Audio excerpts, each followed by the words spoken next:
Hey everybody, I'm here today to show you how to reverse a car properly. Now the key factor for this video is properly. I'm going to show you not only the basics of reversing, but some of the little tiny nuances that are great for reversing a car properly. Now, the first step is to put your seatbelt on.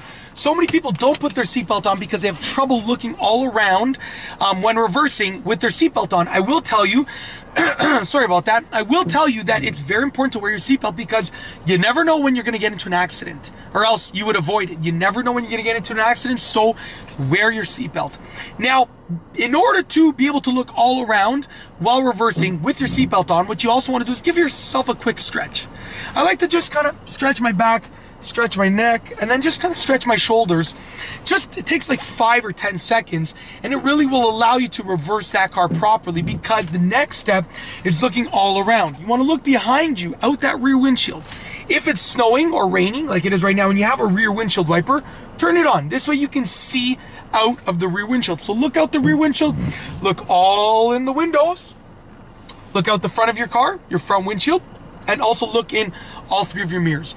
And what you want to do is you want to look for any objects, pedestrians, obstructions, cars, animals, anything that's around you that you should know where it is. Very simple and straightforward. Now, once you're actually ready to reverse, what you want to do is put your foot on the brake, put the vehicle in reverse, and release the parking brake. Now, I always like to leave it in reverse for just a few moments, and I'll tell you exactly why. This is one of the things that, generally speaking, people don't talk about, or they don't tell you, they don't teach you, but it's so important. When you leave your car in reverse for just a second or two, I'm extending it now because there's nobody around, but if you leave your car in reverse for just a second or two, your reverse lights are going to actually stay on, which are going to show everyone else around you that you plan on reversing. When you do this in a parking lot, you put your car in reverse to reverse out of a spot, and you leave it on for just a second or two. If you leave it in reverse for a second or two, you'll notice that people tend to generally start moving out of your way. They'll give you space to reverse and so forth. So it's very important, because when they move out of your way, they're actually being courteous to you, and they're giving you extra space, which is beneficial for you. If you have more space, it then becomes easier to reverse. So leave your car in reverse for just a second or two, and when you're ready to move, what you want to do is release your foot from the brake pedal. And you want to look all around the car. Continue looking all around the car as you're moving back. So I'm going to release my foot from the brake pedal. Now I'm actually on, I'm trying to reverse up an incline right now. So if you're in this situation, then you want to just barely, like my foot is not on the brake pedal, and I'm not going anywhere. My parking brake is off. It's because of me trying to reverse on an incline. So you want to just literally feather the gas pedal.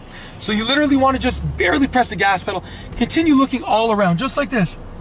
Feather the gas pedal, just like that. Continue looking all around. That's a key factor. You don't just want to reverse like this. You want to continue looking all around. I'm going to move forward to gain a little bit more space, and want to get a little bit more into the road right now, further away from the curb, so I can show you the basics of steering in reverse. When you're in reverse and you're ready to steer, what you want to do is you want to practice in an empty parking lot to learn the basics of steering. But basically, if you turn your wheel to the right, the rear of your car is going to go to your right. You turn the wheel to the left, the rear of your car is going to go to the left. This all becomes confusing when you turn your head around, because then your perspective is reversed. So look at the front of your car, turn your wheel to the right, and imagine the rear of your car going to your right. Do the same thing. Turn the wheel to the left, imagine the rear of your car going to your left.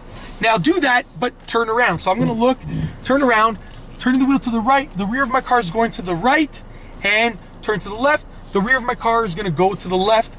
Very simple and straightforward. Now, there is something else to keep into account when you are reversing, especially when you're reversing and steering.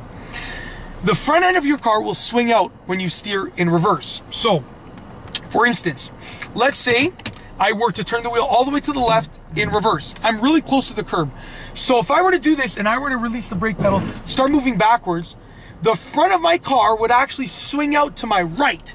The wheels turn to the left, the front end is going to swing out to the right. I would actually hit the curb if I continued. So if I continue moving back a little bit further, I would hit the curb. I'm not going to, because I don't want to hit the curb, but that's what would happen. Now, it's very important to understand that, reversing is going to be much more difficult than driving forward, because when you drive forward, you have everything in front of you. When you're reversing, you're seeing things in intervals. right? I'm seeing this side, the front, this side, the back.